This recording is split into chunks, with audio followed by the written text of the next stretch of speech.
A ver, vuelvo a intentar. No, y no hemos puesto lo de levantar la mano, que queda muy bien. Para cuando el moderador nos quiere decir algo. Si das en donde pone los participantes, hay una opción que pone levantar mano. Ya estamos en directo, ¿eh? Muy bien. Creo, espera. Lo que te han traído es un spot, tío. Ahora, ya estamos en directo. Bien.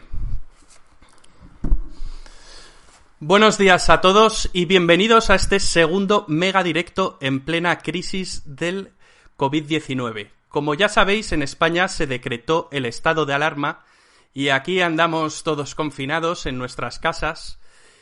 Y por eso os traemos este directo en Academia Play para que matéis el aburrimiento y ya de paso aprendáis algo con este elenco de hombres sabios que hoy me acompañan. Voy a pasar a presentar muy rápidamente a todos ellos. En primer lugar tenemos a Fernando Díaz Villanueva, periodista e historiador, uno de los podcasters más escuchados en España y también youtuber ahora, y es autor de la Contracrónica y de la Contrahistoria, como podéis ver en su fondo. Luego tenemos a León Arsenal, escritor español, autor de conocidas novelas históricas como Última Roma, Balbo, Mano Izquierda del César y Bandera Negra. También tenemos a Daniel Gómez Aragonés, historiador afincado en Toledo, especializado en el periodo visigodo, autor de diversas obras como Bárbaros en Hispania o El esplendor del periodo visigodo en Toledo. Luego tenemos a Javier Santamarta del Pozo, politólogo y escritor experto en ayuda humanitaria, geopolítica y protocolo. Javier Santamarta es amante de la historia y es autor de 2 libros, Siempre tuvimos héroes y Siempre estuvieron ellas. Y por último, el más joven de todos, Javier González Larrea, estudiante de historia, miembro de la Escuela de Filosofía de Oviedo. Es el conferenciante más joven que ha pasado por la Fundación Gustavo Bueno, dando una charla con tan solo 17 años. Bien, pues hoy vamos a hablar en este directo de el miedo. Vamos a hablar del miedo y del heroísmo a lo largo de la historia. Quiero aclarar antes que si van saliendo preguntas por el superchat, intentaré colarlas y hacérselas a los pertinentes autores que están hoy con nosotros. Entonces vamos a empezar con esta pregunta. Fernando, si quieres empezamos por ti. ¿Estamos viviendo un nuevo milenarismo? Bueno, el milenarismo siempre se ha vivido, ¿no? Pues forma parte... Se ha vivido en Occidente, curiosamente. El otro día en la Contrahistoria lo hablaba, que esto del milenarismo es típicamente occidental, porque forma parte de nuestra teología. La idea de que el tiempo es lineal, tuvo un principio y por lo tanto si tuvo un principio tendrá un fin.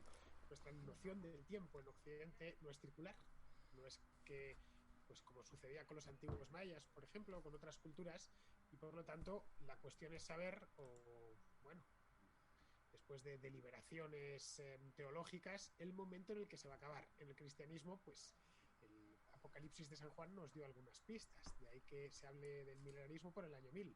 Pero vamos, siempre tenemos milenarismos, este no es el único. Ahora la gente, más que pensar en que se va a acabar el mundo, lo que muchos piensan es que se les puede acabar la vida, es decir, su mundo particular. Es un tipo de milenarismo propio de la enfermedad, ¿no? Es una epidemia, es diferente, vamos. No es como el liberalismo este falso de hace 2 meses con lo del clima y Greta Thunberg, que era una cosa más falsa. Lo que tenemos ahora es algo muy real porque lo vemos en los hospitales, ¿no? Es completamente distinto, no tiene nada que ver. Me están diciendo que no se escucha, no se oye bien a Villanueva. Vamos a hacer una prueba a ver si se os oye bien a todos. Javier Santamarta, a ver si se te oye bien. Muy buenas tardes a todos. Bueno, buenas tardes, buenos días, porque se estará escuchando esto en todos los continentes, a Dios y por haber. En América yo sé que hay varios amigos que están escuchándonos. Vale, no sé si alguien me puede decir si se escucha a Javier. A Fernando no se le escucha, pone. Eso veo, sí, pero... Sube el volumen técnico, no se escucha. Bueno, esto luego lo cortaremos. No se escucha. ¿A mí se me escucha? ¿A mí se me escucha? Sí. Bueno, vosotros me escucháis, pero el público... Sí, pero lo que no sabemos es... Vamos a hacer una prueba. ¿Se me escucha mejor ahora? ¿Qué opine la audiencia? ¿Se me escucha mejor ahora? Tampoco, no se le escucha. Javier, también muy bajito. A ver. Súper bajito, no se oye. Oye, a ver si no. Bueno, vosotros me escucháis, pero el público... Sí. Se escucha si subes el volumen, ya lo he subido. Y también que suban el volumen los demás, también, digo yo, ¿no? Bueno, también, sería, sí, claro. Tampoco sería. A lo mejor también sería una ayuda. Tampoco sería mala idea, ¿no? Lo he subido a tope, el volumen de ¿Lo has subido a entrada. tope? Sí. Vale, es cuestión de volumen. Se escucha bajo. Vale, pues que suban el volumen, ¿no? Pues Entrar ahí al volumen. vamos. A ver ahora. ¿Ahora? Ahora sí. Vale. Sí, Es que Ahora se escucha bien. Ya sé lo que estaba pasando y era ¿Qué estaba un pasando? problema A ver. mío. Mira, vamos a volver a empezar. Y Venga, yo empezamos. lo bueno que tienen los vídeos de YouTube es que puedo recortar el principio. Entonces, Javier, para que quede bien. saca eso que salía en Men in Black y que se olviden de todo lo Que se anterior. olviden, Les pegas un flashazo así. El flasheo, sí. Y volvemos Esto a empezar. jamás ha ocurrido. A Javier no se le oye, a Fernando no. Un poco mejor. Bueno, ¿me escucháis? 1, 2, 3. Nada, Ahí estáis. igual ¿Cuántos de son? bajo. Son 500. No, Fernando. Igual de Debajo. bajo, igual de bajo no puede ser. Pero si antes me habéis dicho que sí se escuchaba. A ver, el volumen es bien. Algunos dicen que está bien, así que yo creo que la cosa... Vale. Bien. Más alto. A mí se me escucha más alto que a los demás, me decís, ¿no? A Javier Rubio... Joder, es que va a toda velocidad. Bueno, se los oye muy bien a todos, vale. Hay algunos que dicen, ahora sí, ¿qué pasaba? Creo que lo has arreglado ya, ¿eh? Javier, no hay ningún problema. Venga, vamos a continuar. Sí. Perfecto. Venga, pues empecemos, pues. Vamos allá. Bueno, buenos días a todos y bienvenidos a este segundo mega directo en plena crisis del COVID-19. Como ya sabéis, en España se decretó el estado de alarma y aquí andamos todos confinados en nuestras casas. Por eso os traemos este directo en Academia Play para que matéis el aburrimiento y ya de paso aprendáis algo con este elenco de hombres sabios que hoy me acompañan. Voy a hacer las presentaciones de cada uno muy breve. En primer lugar tenemos a Fernando Díaz Villanueva, periodista e historiador, uno de los podcasters más escuchados de España y ahora también es youtuber, es autor de La Contracrónica y de La Contrahistoria. Parece que hemos perdido a León. Luego tenemos a León Arsenal, que le acabamos de perder, acaba de volver. Escritor español, autor de conocidas novelas históricas como Última Roma, Balbo, Mano Izquierda del César y Bandera Negra. Tenemos también a Daniel Gómez Aragonés, con sus características barbas, le podéis distinguir, historiador afincado en Toledo, especialista en el periodo visigodo. Es autor de diversas obras como Bárbaros en Hispania o El esplendor del periodo visigodo en Toledo. Tenemos también a Javier Santamarta del Pozo, politólogo, escritor, experto en ayuda humanitaria y en geopolítica. Es amante de la historia y es autor de Siempre tuvimos héroes y siempre estuvieron ellas. Y por último tenemos al más joven del grupo, a Javier González Larrea. Es estudiante de historia y es miembro también de la Escuela de Filosofía de Oviedo. Y es el conferenciante más joven que ha pasado por la Fundación Gustavo Bueno, que dio una charla, creo que con solo 17 añitos. Bien, hoy vamos a hablar del miedo y del heroísmo a lo largo de la historia. Vamos a empezar preguntándole a Fernando Díaz Villanueva, ¿estamos viviendo un nuevo milenarismo?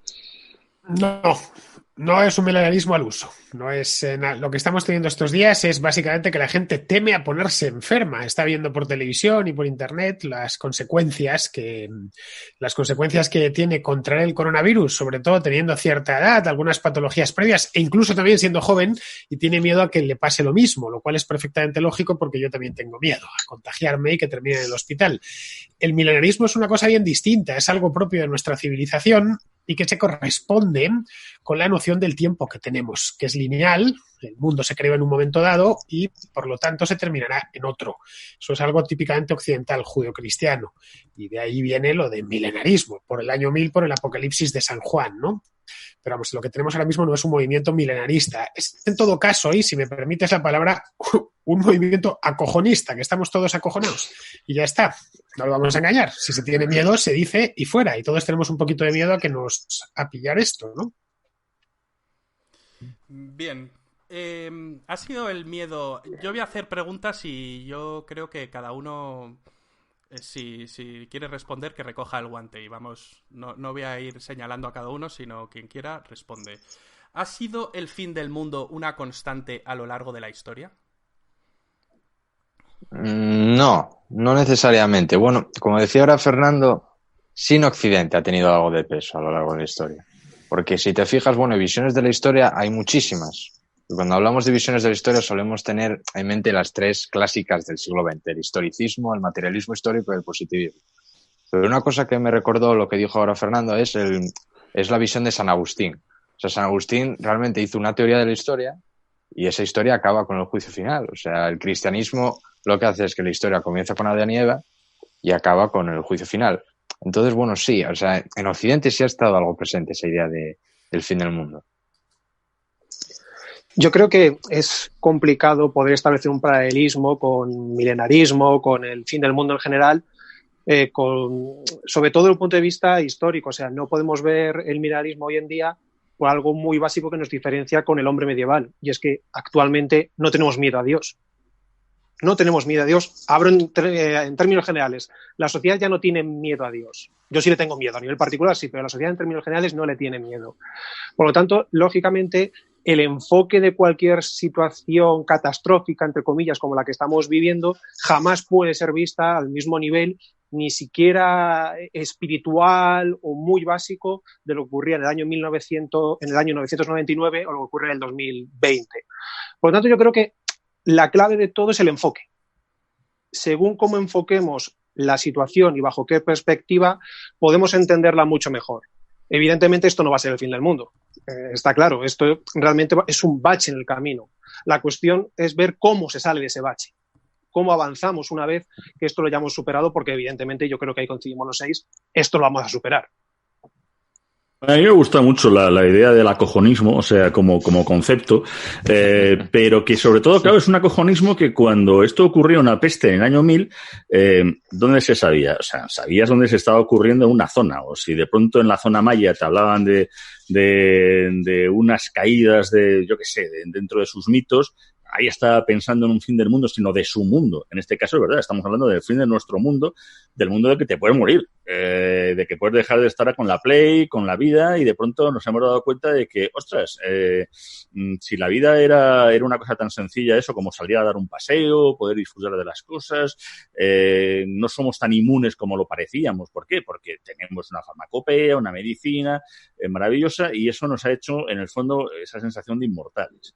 Yo creo que sí que hay un concepto siempre de acabar ciclos. También estaba en Oriente, ha estado en muchos otros lugares también reflejado de una u otra manera en las leyendas y en todos los mitos que se pueden ver. Pero en este caso lo que hay es un cambio de ciclo completo y radical, porque va a afectar a todo el planeta, no, porque sobre todo sabemos lo que está pasando en todo el planeta. A lo mejor en otros momentos ha ocurrido algo parecido, como el famoso mito del diluvio, que parece que se recoge en varios sitios. Bueno, pues a lo mejor ahora este asunto pues será recogido de otra manera, siempre y cuando salgamos o podamos salir de ello de alguna forma consensuada, lógica, común, no lo sé. Yo creo que el paradigma del rock sí que va a cambiar en el futuro. Oye, mira, por ejemplo, la caída de Roma, ¿no? La caída de Roma la tenemos como el arquetipo de fin del mundo. Siempre la hemos tenido. Y no fue para nada, fue un proceso histórico más. O sea, uno no se acostó siendo romano y se levantó siendo bárbaro al día siguiente. Efectivamente. León. Sí, bueno, realmente el fin de un mundo sí. Porque hay que tener en cuenta que aquí pasa una cosa que también ocurrió, por ejemplo, a los estadounidenses en la guerra del Vietnam. Esta sociedad, se ha acostumbrado estábamos acostumbrados a pensar que vamos a vivir muchos años y de repente estamos en una situación donde nos podemos morir. Eso es muy traumático. Los antiguos, en otros siglos, la gente convivía con la muerte. La gente se moría continuamente. Ahora nosotros tenemos una esperanza razonable de vivir, que fue lo que les pasó, por ejemplo, por eso ponía el ejemplo de los estadounidenses en la guerra del Vietnam, una generación que les habían dicho que iban a vivir largo tiempo, vivir entre comodidades en uno de los países más avanzados, y de repente los enviaron a morir como ratas a una selva. Eso es muy traumático.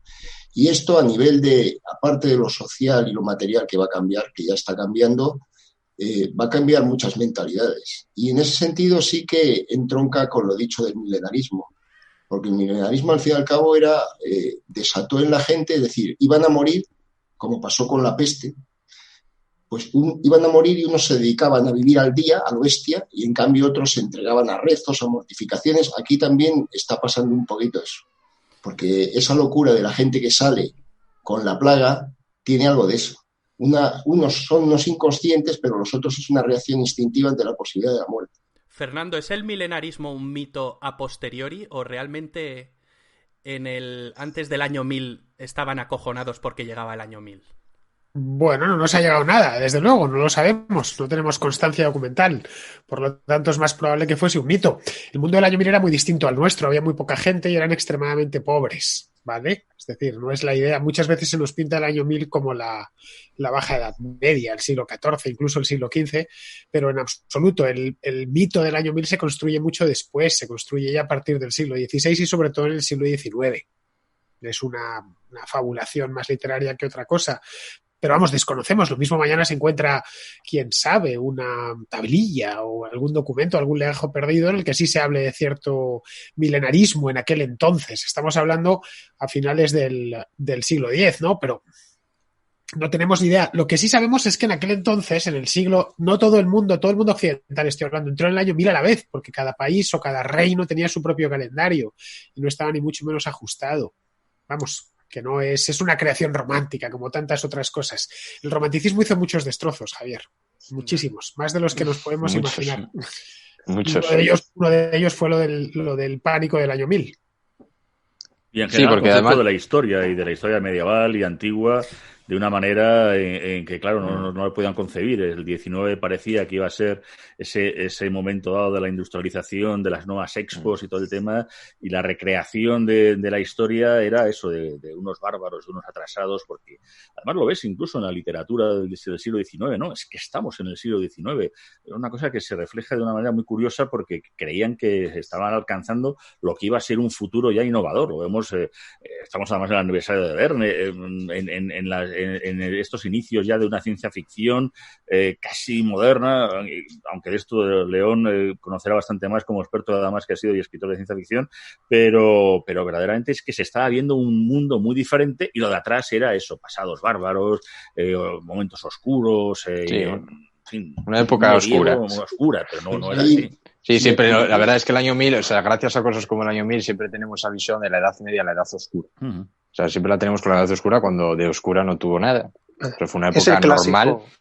Sí, es un clásico, pues fue una época normal y con cosas muy brillantes que nos dejó la Edad Media. Yo, lógicamente, tengo que barrer para casa, yo soy muy promedieval, y es el clásico desprecio al hombre medieval. Clásico desprecio al hombre medieval que incluso hoy en día, en pleno siglo XXI, se sigue apreciando muchas veces en determinados enfoques históricos, o muchas veces como se analiza, se estudia o se divulga la Edad Media. El hombre medieval no era tonto. Eso hay que tenerlo muy presente. Es que el hombre medieval no sabía que vivía en la Edad Media. Claro. Es un momento muy posterior. Claro. Bueno, es que no se llamaba nada. O sea, la época que estaban viviendo no se llamaba de nada. O sea, la Roma Imperial Roma Imperial era Roma Imperial, pero la Edad Media no tiene nombre. La Edad Media. Claro. Si me permitís, pero por eso digo, estamos hablando de un par de cosas, porque hay un milenarismo, efectivamente, el del año 1000, que bueno, no pudo no existir nada, pero también estamos hablando del milenarismo en sentido lato y eso ha acompañado al mundo occidental desde siempre. De hecho, los cristianos al principio eran sectas apocalípticas, muchas de ellas. Y luego el milenarismo entendido como grupos sociales que están convencidos de que el mundo se va a acabar, es que nos han acompañado a lo largo de nuestra sociedad. Por ejemplo, la secta de los castradores rusos, que eran unos tipos que se castraban, que también pensaban que iba a desaparecer el mundo. Todas estas sectas raras que están continuamente esperando el fin del mundo. El milenarismo, entendido en sentido lato, tiene mucho que ver con el miedo del que estamos hablando ahora, Y es algo que por alguna razón atrae mucho a ciertas personas y ciertos colectivos. Y eso es un fenómeno muy real. No quizás esa oleada de miedo que dicen que barre Europa, que es un constructo posterior, pero el milenarismo aquí nos acompaña y de hecho continuamente vemos a tipos bastante apocalípticos saliendo en la tele también, hablando de la catástrofe de nuestra sociedad, no sé qué, y el recurso al miedo de algunos demagogos y también la atracción por el miedo de ciertos colectivos es algo digno de tener en cuenta, que supongo que, bueno, los antropólogos y los neurólogos tienen mucho que decir al respecto y eso está ahí muy presente a mi juicio, claro. Bueno, es que el miedo es una herramienta de poder, ¿eh? Una herramienta de poder muy valiosa. Quien apela al miedo de sus súbditos los puede controlar, ¿no? De la misma manera que una persona que genera miedo en lo que le rodea, un tirano, vamos, pues automáticamente controla a los que son los que reciben ese miedo. Así que el poder suele utilizar el miedo siempre. Y el Estado, como depositario del poder, lo utiliza continuamente, ¿no? Y que sepáis que esto está ahí y que, o si no es por mí, nos devorarían. El miedo a la invasión extranjera, bueno, el miedo a las enfermedades también, el miedo a que viene uno que va a acabar con esto y entonces tenemos el recurso al miedo, el poder lo utiliza de manera sistemática. Y lo utiliza tanto en las dictaduras, por supuesto, como también en las democracias. Es decir, eso es una constante, yo creo que en el ser humano. Creo que era Tiberio el que decía aquello de que me teman mientras me obedezcan. No era un emperador muy popular. O Calígula, sí. Pues ya está, es decir, que me teman, a mí me da igual. Lo importante es que me obedezcan, ¿no? El recurso al miedo es una cosa tradicional y que se seguirá utilizando. Bueno, lo estamos viendo con esta crisis, no es algo que me esté inventando. El acojonar un poco a la población, más de lo que sería necesario, porque hay mucho en juego y es necesario crear un poquito de miedo. No, pero es un acojonar sin acojonar, porque al mismo tiempo, primero estamos viviendo una cosa muy rara. Todos los que estamos aquí, todos los que nos están escuchando, somos las primeras generaciones que no hemos vivido, no ya una guerra, sino ni siquiera una posguerra. Eso nos ha dado milenios. Eso es rarísimo. Ni siquiera el tener, incluso los que somos más veteranos, pues hemos escuchado, sí, a padres, abuelos, pero ese recuerdo de la guerra, del miedo a pasar hambre, de una manera así como algo genérico, como sociedad, no se ha tenido. Se ha hablado mucho, y a mí me gusta mucho hacer referencias a lo mejor literarias, y de verdad que la ciencia ficción nos marcaba, siempre se hablaba de 1984 en ese planteamiento. Yo creo que esta sociedad lo han ido enfocando más hacia un mundo feliz de Huxley, al Soma, a disfrutar con una serie de cosas y derivando a otra cosa que yendo a una clásica más decimonónica, que es la de la máquina del tiempo, a una de sociedad de Morlocks y Eloy.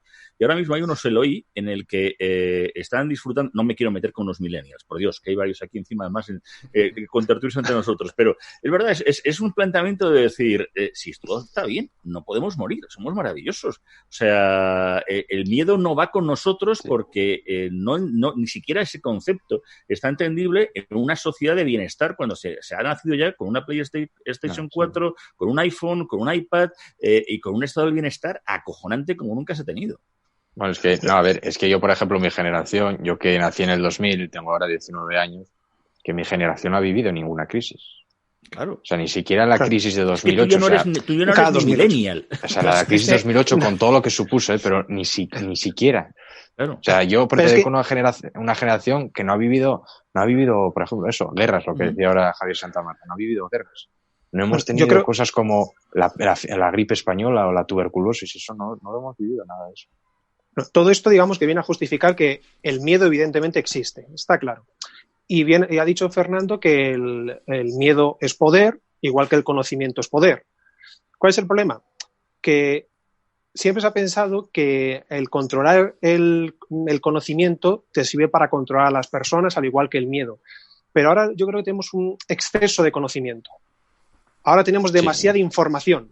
Ese exceso de información provoca todavía un mayor miedo en la sociedad. Ahora que estamos en un momento en el que con este pequeño aparatito que tenemos todo en la mano podemos enterarnos de lo que ocurre en 0,1 segundos en Australia, es el momento en el cual yo creo que seguramente la sociedad está más capacitada para tener miedo a nivel global, bajo mi punto de vista.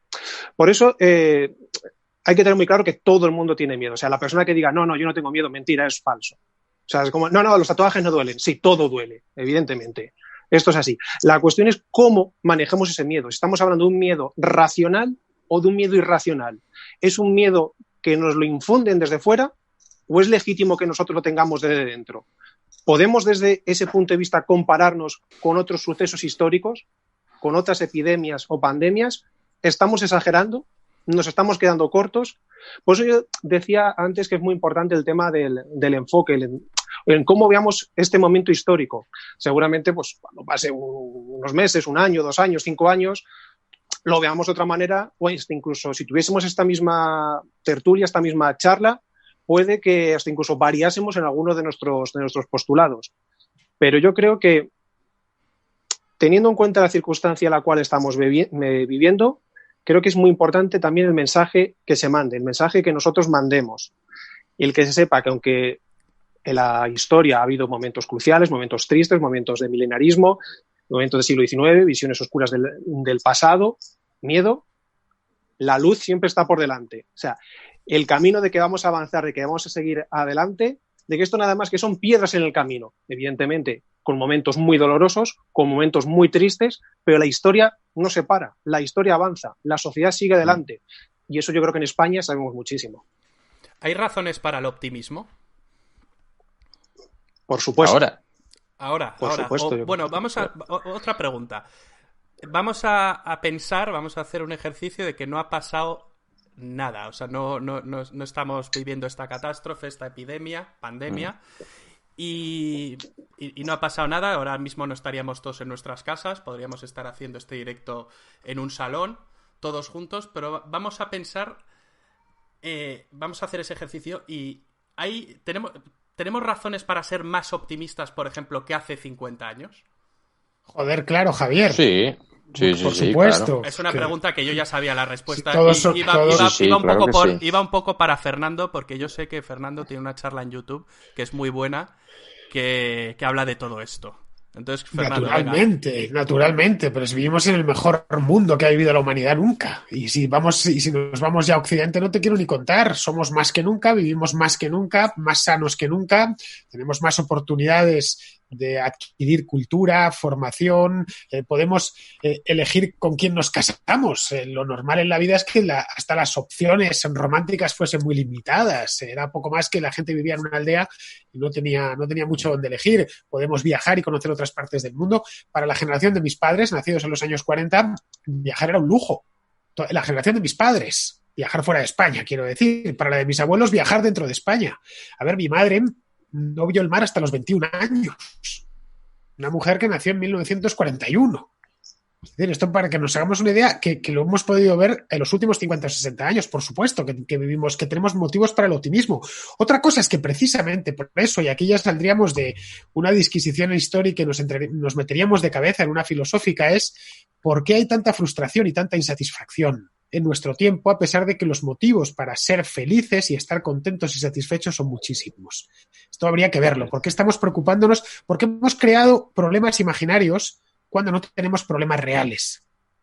Ahora tenemos un problema real entre manos, que es el coronavirus de las narices, pero hace un mes en España se estaba hablando de si los teléfonos móviles los fabricaban para hombres y por lo tanto las mujeres no podían utilizarlos, sobre si teníamos que decir todas y todes, o sobre si la temperatura de la Tierra iba a aumentar 3 décimas y entonces iban a derretir los polos y íbamos a morir todos ahogados. Esto era el debate.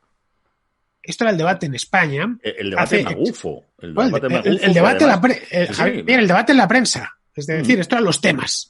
Temas gilipollescos a más no poder, pero era lo que teníamos. Y se abrían unas movidas de 3 pares de narices en periódicos, en las redes sociales, etcétera. Bien, con gente realmente angustiada, pero si lo pudimos ver en diciembre, en la cumbre. Bueno, esto fue antes, en septiembre, cuando dijo Greta Thunberg que le habían arruinado la infancia a una niña rica del primer mundo.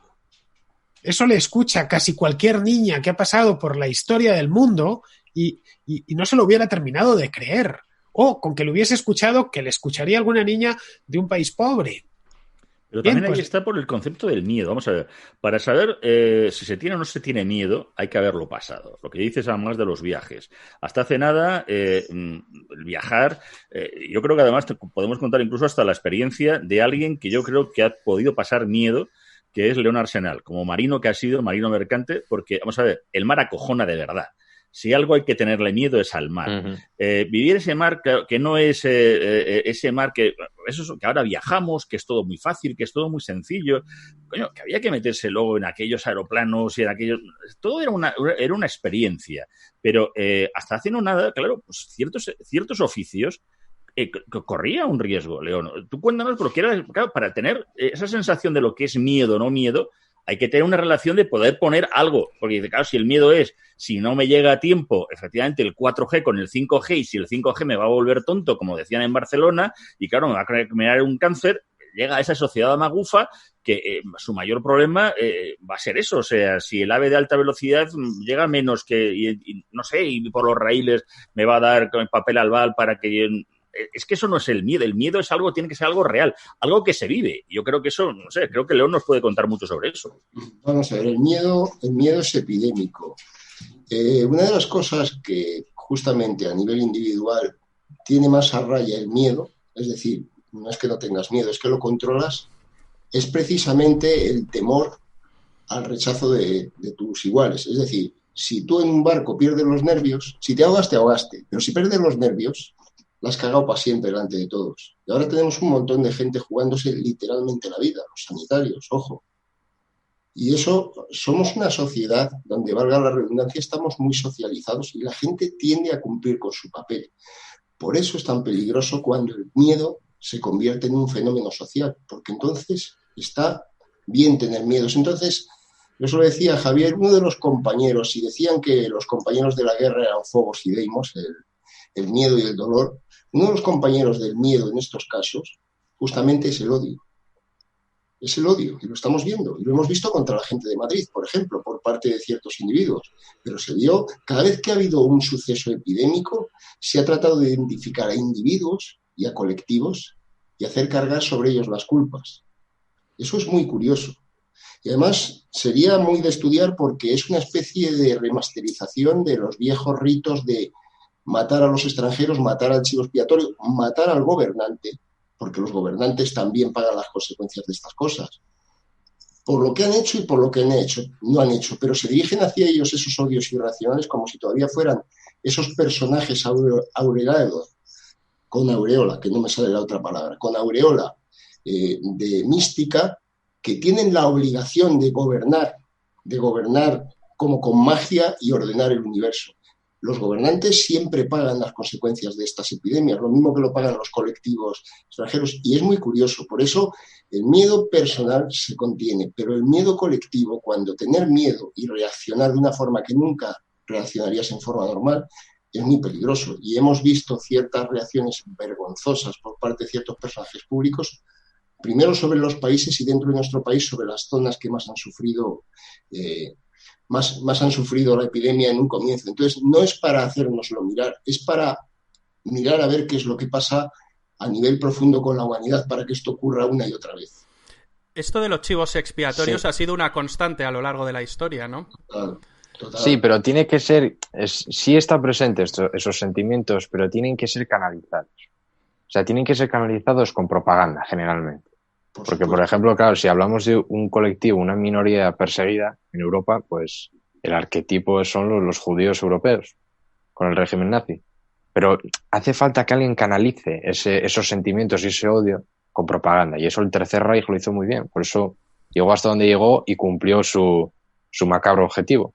Pues eso voy de que, claro, de que es socialmente aceptable ese miedo y ese claro, odio. sí, es y el odio también es socialmente aceptable, que es peor aún que el miedo. Pero de todas maneras, a mí una cosa, y a mí no me gustan nada las visiones negativas de la historia, no me gustan nada. Pero hay que saber distinguir, digamos, dos etapas, ya que normalmente dividimos la historia en edades, la edad antigua, la edad media, moderna y contemporánea. Hay que dividir la humanidad en dos etapas que a partir del siglo XXI va a ser fundamental para entender la historia de la humanidad, que es cuando sobrevivíamos y cuando vivíamos. Es decir, hoy vivimos, porque hoy tenemos una esperanza de vida de 80 años, hoy tenemos comida de sobra, tenemos tecnología, tenemos educación y sanidad gratis. No tenemos que trabajar hasta en nuestro mundo adultos. occidental, obviamente. Claro, en nuestro mundo occidental, sí, bueno. Pero dentro de poco también lo habrá en otras zonas del mundo. Entonces, a día de hoy vivimos. Pero lo que tenemos que tener presente es que hasta hace muy pocas décadas el ser humano no vivía, sino que sobrevivía. Es decir, en la antigua Roma, en la antigua Grecia, en el antiguo Egipto o en el Neolítico, la gente sobrevivía, no vivía. Pero de todas maneras, no hay que, a pesar de eso, que hay que tener clara esa diferencia, no hay que ser tampoco pesimistas, porque la historia tampoco es oscura. O sea, estamos hablando, cuando hablamos de historia, hablamos de personas normales. O sea, cuando hablamos de Egipto, hablamos de Roma o de la Edad Media, tenemos que ser conscientes de que hablamos de personas normales. Yo aquí a lo que he comentado, esto último que ha comentado Javier, bien es cierto que tienes toda la razón en lo de vivir y sobrevivir, pero claro, si ese vivir y sobrevivir lo hacemos en un eminentemente plano materialista, es claro, es obvio, o sea, no hay margen de duda. Ahora casi todo el mundo, hablo de Santa Marta, el mundo occidental, coche, teléfono, ordenador, tablet, prácticamente todo el mundo tenemos. Pero ¿eso es un éxito vital? ¿Es un éxito trascendente? ¿Es un gran logro para la humanidad? A nivel tecnológico sí, pero ojo, hemos perdido algo que nos hemos dejado por el camino. Y es el vínculo con la trascendencia. Es el mundo espiritual. Ahora tenemos un desarraigo tremendo. Desde la Revolución Industrial y la Revolución Francesa hay un corte completo. Hemos roto. La tradición sapiencial se corta en ese momento. Y eso también hay que tenerlo en cuenta. Ahora el que tiene éxito es la persona que tiene un mejor coche, un mejor teléfono, un mejor ordenador. Bueno, independiente. Daniel, bueno, sí, pero pasa también, por ejemplo, con las artes, ¿no? Las artes a día de hoy está machacadísimo. Sí, claro, las artes se ve clarísimo. Las artes es el ejemplo, yo creo, más claro. Que no es así, que en el siglo XVII el que mandaba y disponía era el tipo que tenía un coche de caballos y un buen palacio. Ah, sí, también. Sí, pero gastárselo todo en vestir y en comer bien. Pero ojo. Se morían de gota los ricos. Pero ahí difieren en una cosa. Tú has dicho siglo XVI y XVII, ¿no, Fernando? Sí, si te vas un poquito más atrás. El siglo XI también, ¿eh? Es decir. Ojo, pero el siglo XI había unos valores, había un código. Bien, ahora también hay unos valores. Pero no es lo mismo. Te quiero decir, el tema de las virtudes, por ejemplo, no se ve igual. Prudencia, fortaleza, Daniel, si te refieres, por ejemplo, a creencias religiosas, sí. O sea, creencias religiosas. Claro. O sea, ya están muertas. Creencias religiosas espirituales en todo sentido. A eso me refiero, pero que es que eso también tenemos que entenderlo como un fracaso de nuestra sociedad. Yo creo, como un fracaso en el avance del pero es que ese es otro que ese es un mito de los tiempos antiguos, que el mundo hoy es más pacífico de lo que era en el siglo XVI. Si veis estadísticas, el siglo XX no es que haya sido muy si veis estadísticas de homicidios en Inglaterra o incluso en España, históricas, son aproximadas obviamente, vemos que la propia España era mucho más violenta en el siglo XVIII. Era mucho más violenta, es decir, los navajazos, los duelos, el resolver los asuntos por la fuerza. Hoy nuestra sociedad es una sociedad dulce y una sociedad que resuelve mucho más comprensiva, precisamente por la abundancia material. No matamos a nadie por un pedazo de pan, cosa que sí hacían nuestros antepasados. Y hacían todo tipo de miseria, porque pasaban hambre. Ya está. Sobrevivía. Yo creo que es una visión demasiado catastrofista sobre el pasado. No, yo no miro el pasado de manera catastrofista. Lo que digo es que vivimos el mejor periodo de la historia de la humanidad en todos los ámbitos, también en el espiritual. Precisamente por el bienestar material. Este cuento espiritualoide del pasado fue estupendo, la gente tenía claras las virtudes cardinales. No es verdad. Había tantos miserables como ahora.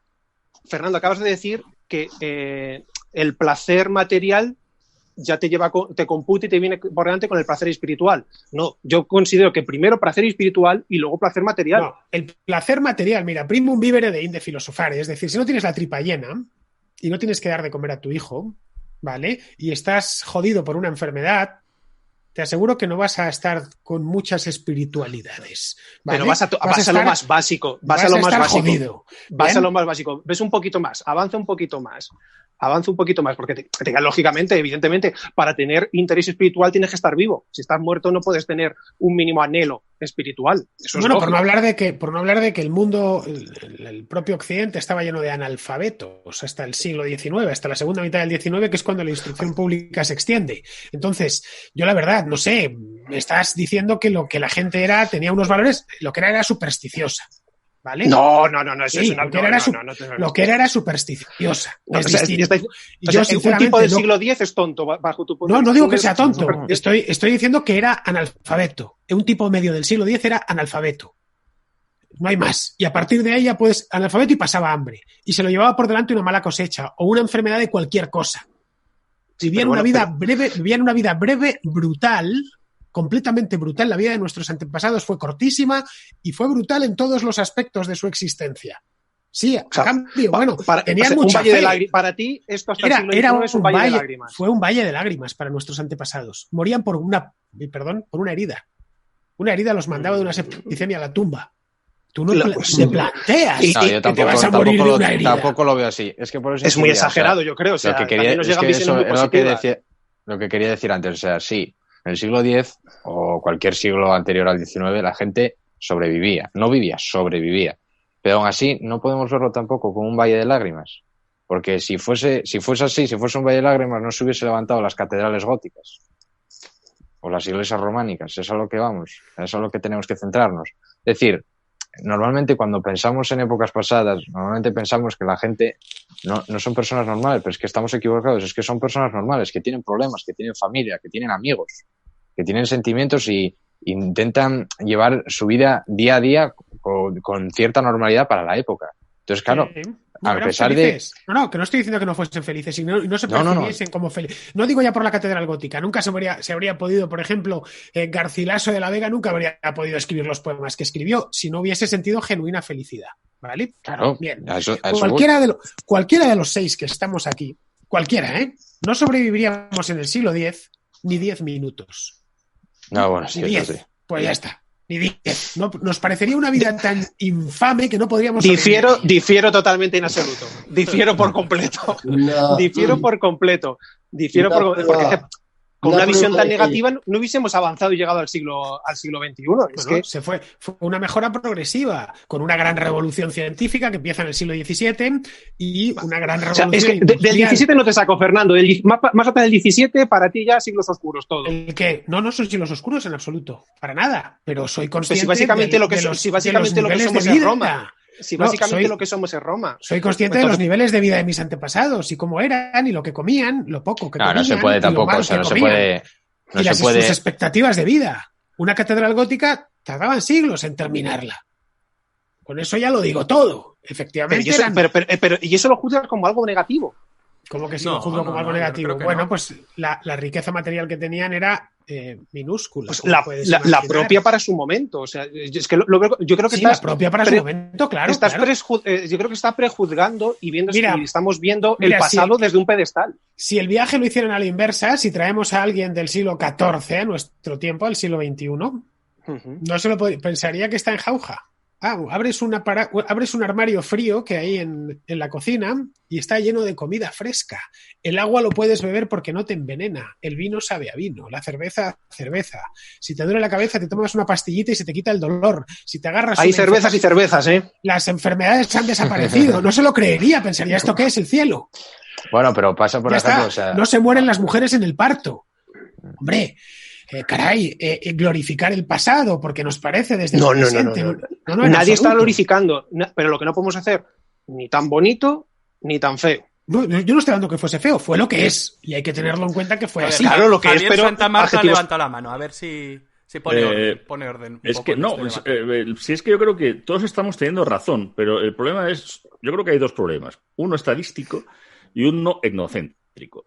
Estamos evidentemente hablando de nuestro mundo, pero es que ahora mismo que el mundo es global, pues no estamos hablando ahora mismo de lo que está ocurriendo en África, en ciertas zonas de Asia o en ciertas zonas incluso de nuestras propias ciudades donde no queremos ver lo que se llama cuarto mundo dentro del mundo de la cooperación. O sea, hay gente que lo está pasando de putísima pena, que efectivamente hay unos avances tecnológicos que nos hacen que pensemos que estemos ahora mismo siendo la releche, pero que cuando de pronto uno se está leyendo los consejos políticos de Plutarco o te estás leyendo a Garcilaso, dices, pues al final los antiguos no son tan extraños, no son tan raros. Ha habido una evolución en muchas cosas y evidentemente somos un odio la palabra, un constructo, sí, pero de la evolución de lo que hemos sido. Pero como seres humanos, ahora mismo lo que pasa es que estadísticamente hay más gente con acceso a esas riquezas, a eso no morirnos, que las estadísticas que sobre todo, básicamente, en la mortandad, porque antes también llegaban a los 80 años, era sobre todo en los niños, donde se morían en los partos pues a unas cantidades tremendas y pues eso, también antes como os decía, había quien tenía coche de caballos, había quien vivía en el castillo, había quien vivía en la Acrópolis y había quien vivía en una mansio. Lo que pasa es que ahora mismo hemos no democratizado, sino popularizado. Entonces hay más gente que llega, bueno, lo que antes se ha hablado, ¿quién iba al mar hace 100 años? ¿Quién podía permitirse un viaje en avión hace 50? Bueno, esto es una popularización de un acceso también en ciertas zonas. Ahora, en otras muchas, ha habido guerras, ha habido pandemias y ha habido situaciones que no nos podemos imaginar. Claro, lo estamos hablando de un punto de vista diciendo, hombre, ahora mismo no hay violencia. Hombre, algunos estuvimos trabajando en un momento dado de aquello de Ruanda a Burundi, donde solamente en un fin de semana murieron 200.000 personas a machetazos. Eso fue en el año 95. Claro, es que parece que tenemos o sea, la historia es un poco más de lo que es la Unión Europea, que casi es en lo que nos estamos moviendo junto con, no qué sé. Bueno, estamos hablando, Javier, hemos puesto un cerco Occidente, obviamente. No sí, más, pero que es donde estamos Occidente. insertos nosotros, en Occidente. Occidente es un lugar infinitamente más pacífico, más respetuoso, mucho más tolerante de lo que fue en el pasado. Luego, otra cosa importante que he olvidado de citar antes, la espiritualidad.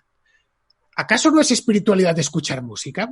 Yo cultivo mi espíritu con toneladas de música todos los días. Yo esta mañana me he levantado y me he puesto los preludios de Johann Sebastian Bach tocados por Yo-Yo Ma. Una cosa fuera de lo común. Para mí solo ha interpretado ese tipo en alta fidelidad. Para mí solo. Sonando de maravilla. Me los he escuchado enteros. Bien. Muy bien hecho, muy bien. Esto a mi abuelo le hubiera parecido, y a mi bisabuelo no digamos, magia. ¿Cómo? ¿Que puedes ponerte a tu compositor favorito, a tu intérprete favorito para despertarte mientras desayunas? Sí, claro.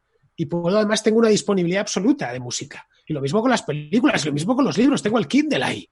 Puedo bajarme lo que quiera, leerlo en el acto. Es que la espiritualidad no es solo ir a la iglesia, es que es mucho más. No, pero es que nadie dice que el espíritu humano es mucho más.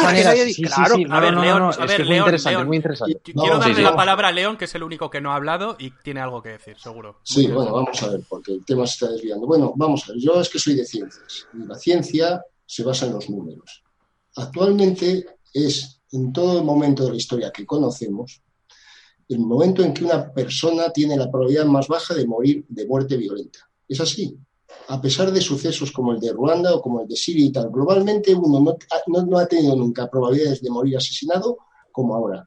Jamás hemos tenido la longevidad que hemos tenido. Jamás hemos tenido la natalidad, el número de niños muertos más bajo. Jamás hemos tenido tanto acceso a nivel global de tanta humanidad a la enseñanza y a servicios. Vivimos en el mejor momento de la humanidad, aunque formemos un escalón. Pero incluso los más míseros de los míseros de nuestra sociedad ocuparían comparativamente un escalón mucho más alto en otras sociedades. Eso lo tenemos que ver. Las sociedades, curiosamente, ya que tocamos la religión siempre se ha basado en el miedo. La religión siempre se ha basado en el miedo. La espiritualidad, no sé. Pero las religiones estructuradas, cada vez que había una epidemia, venga a sacar procesiones para que se contaminaran más, supongo. Entonces, estoy de acuerdo. Una cosa es la espiritualidad y otra el teísmo. La espiritualidad es algo más que creer en un Dios, pero bueno, eso yo pienso que uno de los grandes avances de la humanidad ha sido librarse de la religión, al revés. Pero claro, ya lo decía Harvey Sucio, las opiniones son como los culos, cada uno tiene una. Solo yo digo que actualmente hemos tenido unos miles de muertos y la humanidad está movilizada. En el siglo XX, con la llamada gripe española, murieron 20 millones de personas, creo, y no fueron capaces de parar la guerra mundial. Yo creo que algo hemos avanzado.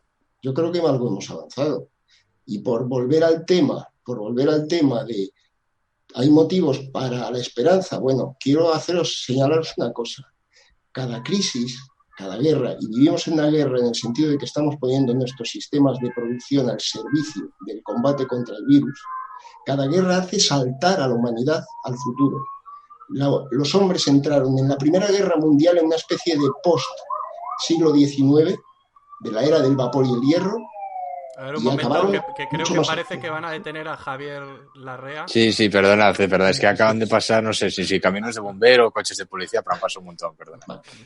Pues os decía, acordaos, hasta tú eres lo suficientemente, aunque seas muy joven, te acordarás de que la crisis del 2008 nos hizo saltar décadas en el futuro, porque todo lo que tenían inmovilizados las industrias tuvieron que sacarlo para sobrevivir económicamente. Cada vez que ha habido una guerra, cada vez que ha habido una crisis, hemos salido saltando como los canguros hacia el futuro. Y aquí nos va a pasar lo mismo. Bueno, Vamos pero a pasó poner, sí. No. Eso es Desde así. luego, pero eso le pasó, por ejemplo, aunque la situación fue muy extrema, a Estados Unidos con la Segunda Guerra Mundial. Es lo que estoy diciendo, la Primera Guerra Mundial, la Claro, Segunda Guerra Mundial, la Segunda, pero cualquier sobre todo la crisis. Segunda.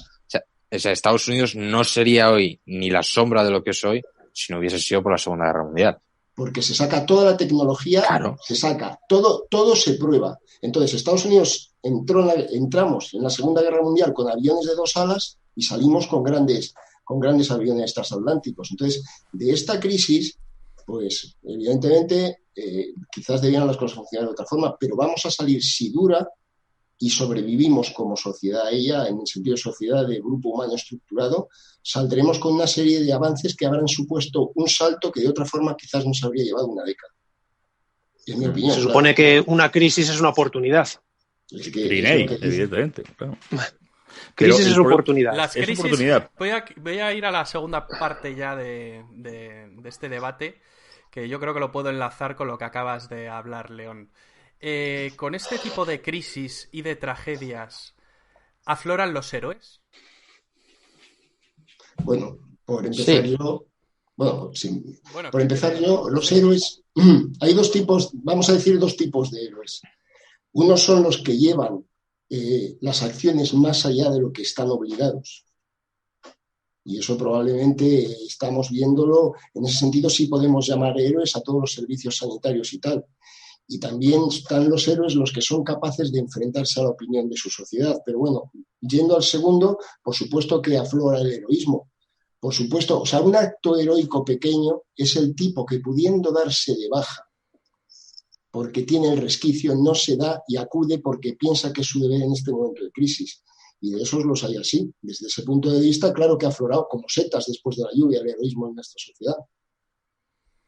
Vale, quiero darle ahora la palabra a Javier, que yo creo que en este tema se siente cómodo. No. Javier, iba a decir Javier Santa Marta. Bueno, Javier. Bueno. Es que hay que aclarar. Perdona, Aquí con tantos... Santa Marta tiene 2 libros de heroísmo y no es un heroísmo al uso el que habla en sus libros, sino nosotros tendemos a pensar en héroes, pensamos, yo qué sé, en el Cid o pensamos en héroes, en batalladores, pero sin embargo en el libro de Javier Santa Marta siempre tuvimos héroes, nos trae una colección de héroes distintos, desde la ayuda humanitaria, médicos, bueno, que él no nos hables de tu libro, Javier, sino háblanos de la pregunta que te he hecho y luego ya sí que nos puedes hablar de tu libro. No, bueno, yo aquí he venido a hablar de mi libro. Aquí me has dicho que yo venía a este programa para hablar de mi libro y si no yo me levanto. Esto lo entenderán pocos ya, lo ves, luego decimos que sí los boomers. Pero no, hablando en serio, vamos a ver, primero hay oficios heroicos de por sí. O sea, de primeras, pues alguien que se mete a medicina y alguien que se mete, pues no sé, a oficinista o a bancario, pues hombre, lo normal es que sea más heroico como oficio la posibilidad de que alguien que se meta a médico. Pero es que un bancario y un oficinista puede ser heroico. El héroe lo es muchas veces siempre a su pesar. Él no está pensando en joder, soy un héroe o me voy a meter a esto porque yo quiero cambiar el mundo. A veces el mundo lo cambia la persona que menos se lo espera. Por ejemplo, cuando los diplomáticos de carrera, bueno, hay un diplomático, un tío que hace una oposición, tal, joder, además, qué bonito, ir a cócteles, qué bien. Y pues durante la Segunda Guerra Mundial, pues efectivamente ahí están una serie de diplomáticos en todas las legaciones en medio de la Europa de la Segunda Guerra Mundial y de la Europa nazi, que de pronto empiezan a intentar a cómo sacan y a salvar a judíos de una y otra manera, pero además en todas las legaciones, no solamente la de Budapest con San Feliz, pero sí es la de Atenas, es la de Bucarest, es la de Sofía, es la de Austria, es en el mismo Berlín. esos nunca pensaron que iban a ser héroes y reconocidos como justos entre las naciones. El heroísmo, pues cuando uno estudia medicina dice, hombre, pues joder, es una vocación de servicio, o cuando alguien intenta pues hacer, pues ser bombero, pues queda bonito eso de ir ahí, ponerte con la manguera, salvar al gatito. Pero es que de pronto, claro, hay fuego. Y cuando hay fuego, pues de pronto el héroe es el que no recula ante una situación en la que no es que se requiera heroísmo, se requiere algo que en ese momento hay que hacerlo. Quien está ahí y quien no está. Los militares muchas veces en combate pues han tenido, dices, ¿qué es? Heroísmo, es valentía, es arrojo, a veces es superar el miedo. Si no se supera el miedo también no es un héroe. De pronto, incluso muchas veces, héroes en la historia se han reconocido a posteriori porque su logro ha resultado en cierta medida heroico. Pero es que el heroísmo está en eso. Muchas veces en los que nos están barriendo las calles, en que se la están jugando para hacer los transportistas, no solamente efectivamente los sanitarios que están en primera línea y en primera fila. Nosotros mismos, pues a lo mejor haciendo una ayuda a alguien que a lo mejor no habíamos pensado nunca en decir, joder, pues si es que hay una señora arriba y no va a poder ir por la compra. Esos son pequeños actos heroicos. El héroe no tiene necesidad de salvar el mundo. Lo que pasa es que hay a lo mejor héroes que casi llegan a salvarlos y por eso incluso, bueno, es verdad, está el operativo que nuestras Fuerzas Armadas han llamado a la Operación Balmis, a algo que trascendió algo más allá, que era intentar eso, llevar una vacuna, y en este caso, pues bueno, pues por todo el mundo. Carlos IV estaba más influenciado, a lo mejor, influido, porque en su propia familia había padecido la viruela, porque ahí no se libraba ni siquiera de esa enfermedad para que su médico de ayuda y la Armada funcionara bien. Claro, hay causas, hay momentos en la historia, eso están ahí, pero pues ahí esa operación Balmis que ya está nombrada ahora y se está recuperando es uno de los tantos ejemplos como seguramente los empezaremos a encontrar en el día a día que veremos en las noticias. Dice Raúl Salvatierra aquí, esto me recuerda a la oficina de procautivos, en la que España pudo salvar a muchas personas durante la Primera Guerra Mundial. Sí, Alfonso XIII. Alfonso XIII. 200.000 personas salvó Alfonso XIII. Pero nadie se lo reconoció. Alfonso XIII, el africano, él queda en la historia por las guerras de África, por las guerras de lo que fue el Rif, todo ese desastre. Sí, el expediente Picasso. Anuel, el expediente, más luego lo que es el hecho de la en fin, perder las elecciones municipales y el marcharse y la guerra civil. Han empezado los aplausos, ¿eh? No sé si los escucháis. Son las 8 ya. Sí, señor. Han empezado los aplausos ya. Pues qué momento también, efectivamente, no sé, a lo mejor y tal, que oye, que hagamos nosotros también un aplauso colectivo. También un aplauso, ¿no? Aunque sea breve. Efectivamente, oye, entre todos, qué menos y tal, claro que sí. O sea... Eso sí que son héroes anónimos. El heroísmo, de todas maneras, lo tenemos atravesado, la idea del héroe, por la cultura contemporánea, la imagen del superhéroe que quiere salvar el mundo. El héroe no es, como bien decía Santa Marta, no es un tipo que quiere salvar el mundo, sino que quiere salvar una situación. Ya está. La enfermera que está en el hospital ahora mismo y que tiene que salvar a un paciente es una heroína. Y ha sido una heroína sin buscarlo y sin pretenderlo. Está haciendo simplemente su trabajo, ¿no? Y la mayor parte de héroes, el caso de Sanzbriz, por ejemplo, en Budapest, para mí es el arquetipo de héroe. Dices, ¿qué hizo? Salvar vidas humanas. ¿Por qué? Porque era lo que tenía que hacer. No había más. Sí. Cualquier persona que tuviese eso delante y él tenía la oportunidad de salvarlas, bueno, además luego le puso mucho ingenio, era lo que tenía que hacer, lo que tocaba hacer. Y ahí es donde distingues al héroe del villano. El villano es el que, sabiendo lo que tiene que hacer, no lo hace. O peor todavía, o hace lo contrario. No, claro, pero por eso siempre, cuando hablamos de héroes, siempre pensamos en militares, porque realmente el militar es el que tiene que cumplir con su deber, pero además con uno muy difícil, porque además, o sea, porque al final el militar tiene que combatir y en un combate donde mueren seres humanos. Entonces, buscar el heroísmo en una situación donde mueren seres humanos es un poco complicado, por eso el heroísmo militar siempre se ha puesto así como por encima. Pero bueno, sí, realmente, o sea, el heroísmo está eso, como decía ahora Javier Santamarta, o sea, en pequeñas acciones. Eso nos lleva a Tolkien con los hobbits. Tolkien, realmente, sí, bueno. A Tolkien con los hobbits. A ver, ¿por qué? Como dice Gandalf, los pequeños gestos de amor, especialmente pensando en los hobbits, son los que al final pueden salvar el mundo, mucho más allá de las grandes gestas, como habéis venido nombrando. Yo, en el plano del héroe y del heroísmo, evidentemente mamo de dos fuentes, una citada a Tolkien y la otra no sé si va a ser muy del gusto de Fernando o León Arsenal, pero es Joseph Campbell, evidentemente. Entonces, claro, aquí habría que distinguir, como bien ha hecho Santa Marta, dos tipos de heroísmo. Uno, el cotidiano, el más cercano, el del enfermero, la enfermera, el médico, o luego el que está por encima, el que diría Joseph Campbell en El viaje del héroe. Héroe es el que hace algo que es más grande que él, que no es algo que haga un lunes, un martes, sino que es algo que va a cambiar por completo, no solo a su persona, sino a todo su pueblo, a todo su reino o a toda su sociedad. O el que se sacrifica, o el que se sacrifica también. Claro, eso es importante, las dos que comentáis los dos. Por un lado, hay veces que se es consciente, yo creo que sí, pero otras veces no se es consciente. Yo creo que cuando se da ese paso de hacer algo que es más grande que tú mismo, yo creo que ahí sí se es consciente. Y luego, por otro lado, para ser considerado un héroe, tienes que perder algo, tienes que sacrificar algo. ¿Es necesario esa condición para que tú puedas ser considerado un héroe? Sí, pero o sea, normalmente cuando lo vemos, no sé, es como el que se sacrifica, o sea, el que acaba mal haciendo lo que tiene que hacer, ¿no? Hombre, eso yo creo que tiene la parte romántica, es ¿no? El héroe que acaba al final la parte romántica muriendo, es Aquiles, ¿no? Es Aquiles que muere en Troya con la flecha en el tendón. Pero claro, es como el que se sacrifica haciendo lo que tiene que hacer. Por ejemplo, son héroes. Según la definición que acabas de dar, que bueno, las definiciones son lo que son, algo que le cambia a él y al mundo, podría ser Bezos, el de Amazon. Entonces, cuidado, porque yo creo que... Hombre, eso es demasiado... Eso es demasiado... Eso no. No, pero ahí no se respeta el camino del héroe de Campbell, lo siento mucho. No se respeta. Héroe, yo creo, a cualquier tipo de lo que llamamos héroe, es decir, el recto proceder de por sí mismo no es heroico.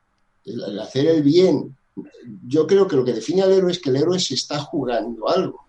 Evidentemente. Los funcionarios que han denunciado la corrupción sabiendo que las leyes españolas no les van a amparar y que les van a machacar como les han machacado, eso para mí son héroes. No se juegan la vida, pero están jugando su vida. Eso yo creo que lo que marca al héroe es que tiene algo que para él es valioso en juego. La vida, la hacienda, la familia, el buen nombre. En los tiempos antiguos, ya que hablábamos antes, el apostar hasta tu honor por una causa era un acto heroico enorme, porque el honor valía mucho para la gente antes. Entonces, yo creo que lo que define, o una de las cosas que definen, porque, en fin, esto de las definiciones sí es siempre, tampoco conviene exagerar, pero es eso, que pones en juego algo que tienes. El simple hecho de asistir a un enfermo o barrer las calles no es heroico. El hecho de hacerlo cuando te está jugando el cuero sí que lo es, a mi juicio. Pero sobre todo hay que unir las dos cosas. O sea, el héroe tiene que tener miedo. Si no, no puede ser un héroe. O sea, el héroe sabe que se la está jugando en cada momento dado. Es que es parte intrínseca del heroísmo. Sí, tiene que... Porque si no, lo otro es un inconsciente. O sea, las personas que están con una inconsciencia de no dicen, es que a este le da igual un 1,80 y entonces eso es, pues eso, los Juan sin miedos o todas estas cosas que podemos hablar en momentos heroicos. Por ejemplo, en situaciones de guerra o en conflictos, como por ejemplo ocurrieron, los corresponsales de guerra son héroes. Bueno, se están jugando la vida para contar algo, pero ellos están viendo algo que de pronto hay quien se comporta heroicamente o no. Pero ¿qué haces ante una situación de venida? Y voy a poner un ejemplo con un reportero de guerra que no sé si conoceréis, se llama Arturo Pérez Reverte. Bueno, en un momento dado, nada más, y además lo ha contado, se le metió en una situación, cogió una niña, se mete en el tiro de cámara de Márquez, de su cámara, y dice, cabrón, la próxima vez que te quieras meter a esto, o sea, que te metas en esto, métete a la Cruz Roja. Pero no me jodas esto porque aquí no hemos venido a salvar vidas. Esto es muy duro, esto es muy fuerte. Era un momento dado cuando estás viendo que la impotencia que te hace, y eso la gente, los trabajadores de la ayuda humanitaria, el ejemplo de Balcanes, porque es verdad que es Europa y es lo que más se ha vivido, es que es muy duro. Es muy duro en un momento dado diciendo, ¿qué hago? ¿Qué estoy ahí? ¿Para qué estoy haciendo esto? Y desde luego el miedo es lo que tienes que romper con él para quitarte la tenaza del mismo y hacer algo que sea heroico, que sea trascendente, que es un viaje. Es que nadie que haya ido ni de la mar ni de la guerra, y también dicen del amor, vuelve de igual manera. Bueno, pues es una realidad. ¿Por qué? Porque se ha enfrentado al miedo a perder algo, al miedo a perder la vida, al miedo a perder a tus seres queridos, al dolor, no lo sé, pero el miedo es inherente al héroe. Yo creo que incluso, y esto yo creo que es desde la protohistoria a hoy en día, los pueblos necesitamos héroes. Yo creo que hay un anhelo en la sociedad de tener héroes. Sin héroes no podemos vivir. Tanto los héroes cotidianos que decía antes como esos grandes héroes. Esa persona que ahora mismo esté trabajando en la vacuna y que a lo mejor mañana de un chispazo la encuentra. Evidentemente esto es un gran héroe. No es Julio César, no es Alfonso VIII en las Navas de Tolosa mirando al arzobispo Jiménez de Rada, juramos aquí vos y yo. No, pero también evidentemente debe ser considerado héroe. Lo que pasa es que el héroe se adapta a su momento histórico que vive, al momento social. Dice Campbell que el próximo gran héroe que tengamos ya no va a ser un héroe de un país, ni siquiera de un continente, sino el próximo gran héroe que tengamos va a ser de la humanidad, va a ser global. Evidentemente por el mundo en el que vivimos, es algo lógico. Claro. Armstrong. Ya sé. ¿Alguien más quiere decir? Sí, yo no creo Fernando. que Armstrong sea un héroe. Armstrong Bueno, hombre, para la Unión Soviética persona, no lo fue. Bueno, no, ni tampoco lo es es una persona que sí realizó una gesta, pero a ver, ni tuvo a nadie en contra, ni... En fin, no tuvo a nadie en contra, pero... Fue la punta de lanza de un gran programa estatal, que fue el del Apolo 11. Sin ninguna duda tuvo muchísimo mérito, pero estaban... Pero, Fernando, ¿cuántos años se la jugó? Hay? Pero la cosa es que se la jugó. Sí, se la jugó. Total, que eso es lo que decíamos. Se la que jugó tenía también Yuri Gagarin. Es decir, sí, también, claro, es que también lo es. Y Laika también, la perra se la jugó. Bueno, y se la juega un soldado español en Afganistán. Bueno, cuando no hablemos de perros, que acabaremos con Excalibur y otra vez volveremos al virus. En fin, es que no puede ser. Sí, porque al final esto... Lo de héroe, de todas formas, es que tampoco nos confundamos. Una cosa son los relatos heroicos de la antigüedad, donde nos plantean héroes. Los héroes no son un género, no son una condición. La gente realiza actos heroicos. Un personaje despreciable puede realizar un acto heroico una vez en su vida. No nos confundamos. Los héroes no es que de repente haces plaf y es como la adolescencia, te conviertes en adulto, te conviertes en héroe, eres héroe siempre. Eso solamente es en la ficción. En la realidad, lo que hace la gente es, bueno, pues la gente tiene comportamientos más o menos heroicos, tiene tendencias más o menos heroicas. Estoy de acuerdo con Javier. La palabra que define al que obra sin miedo de forma heroica es temerario. Como no tiene miedo, pues hace lo que sea. Pero que es que tampoco llevamos las cosas al extremo. La gente se comporta como héroes. Pero es difícil encontrar un héroe que ejerza las 24 horas del día. Vamos, eso sería... No, pero porque somos humanos. Pero el villano que realiza un acto heroico, ese proceso se llama redención. Pero lo que quiero decir es que lo que estamos viendo es que nuestra sociedad, después de cultivar cierto egoísmo y mucho postureo, ha virado a que gran número de personas realizan gestos heroicos. Es decir, se convierten por un momento en héroe, entendido el héroe, que es una palabra quizás a veces que suena muy majestática, como aquellos que se juegan algo y lo hacen más allá de lo que se les pide. Porque, insisto, para mucha gente les es muy fácil justamente ahora decir, ay, qué malito estoy, ya no voy a currar. Y van. Desde ese momento, a mí lo que me parece fascinante por entroncar el heroísmo en los tiempos de la plaga es como nuestra sociedad, tan volcada a mucho egoísmo y mucho frentismo, muchos ciudadanos anónimos han virado hacia lo contrario, hacia la solidaridad y hacia los gestos de heroísmo. Eso es digno de tener en cuenta porque ya que hablábamos de redención, yo lo veo desde un punto de vista más laico, no están perdidas las sociedades, como dicen algunos, desde ese punto de vista, tanto como se decía. No, pero el gesto heroico tiene que ser altruista también, claro. Sí, claro. Entonces, claro. Sí, tiene que ser voluntario, tiene que ser solidario. Pero sobre todo altruista. O sea, él dice que hoy ese hombre que se levanta por las mañanas para llevar pan a su casa y a sus hijos y tal. Sí, bueno, es que es una necesidad vital, pero no es un héroe diario, pero no, porque lo altruista es para intentar además llevar el pan para el pan de a lo mejor de los vecinos que no saben que lo tienen. O sea, el altruismo es también una parte que tiene que tener el héroe.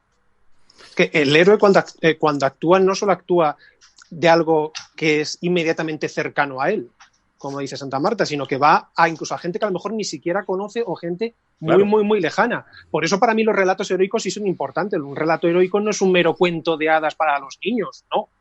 Están basados, la gran mayoría de ellos, primero en un hecho histórico y luego tienen una finalidad. una finalidad como sucede con las leyendas. Tiene una finalidad, yo te voy a decir, didáctica, de aprendizaje, de conocimiento y sobre todo de unir muchas veces. De que sepamos que todos de alguna manera estamos vinculados a ese gran personaje y ese gran personaje es un modelo a seguir. Es algo que nos sirve hasta incluso de inspiración para ir más allá del mero hecho cotidiano de comprar el pan, de dar de comer, de hacer una buena obra, hacer algo de caridad. Bueno, tú estás hablando de los santos. Un santo es sí, eso. ¿no? Puede ser, evidentemente. O sea, en las sociedades antiguas había héroes, con el cristianismo hay santos. Eso es así, sí, totalmente. Sí, son como héroes de la fe, ¿no? Un conquistador puede ser un héroe. Alejandro Magno, Julio César, por ejemplo, Paul Johnson, que a ti te gusta mucho, Fernando, incluye a los dos en su libro de héroes. Los de la antigüedad lo fueron, sí.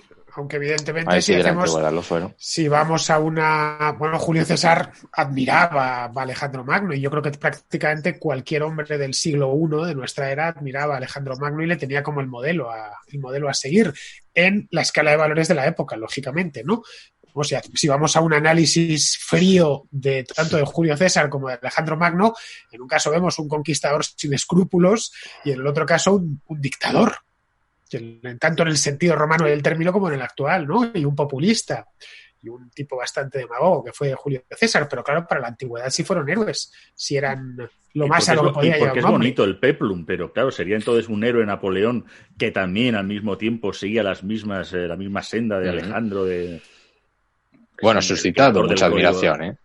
La admiración, pero ahí está, la admiración, o sea, ¿dónde saben también esto? Estamos, claro, en otro debate. O sea, ¿qué es el concepto de héroe clásico que nos puede llevar? Pues claro, ¿Cómo era el héroe clásico? ¿Cómo era el héroe clásico? Aquí hay una gran diferencia. A ver, es la guerra de Troya, ¿no? Sí, o sea, claro, Ajax, son Agamenón, son Aquiles, es Héctor. Ulises, claro. Enfrentándose a Polifemo, Ulises, a los dragones, pero hablo de también es mitológico, es totalmente mitológico. Claro, es Prometeo también, en cierto modo. O sea, es totalmente mitológico. ¿Esos valores de heroísmo son los mismos que los actuales? No, claro, evidentemente comparten una cosa que a los griegos un sentimiento que nosotros no tenemos definido tan claramente, que era, muchos de los héroes griegos tienen eso de la ibris, que es algo que te lleva a enfrentarte a los propios dioses. En el fondo eso es una característica de los héroes, enfrentarse a lo que es más grande que tú, por quitar de en medio los dioses, pero eso acompañaba a muchos de los héroes griegos, quizás los más grandes en el sentido de han sobrevivido más por su destino trágico, pero eso es un reflejo de que siempre se ha atribuido a los héroes, de que son capaces de enfrentarse a algo que les supera con mucho.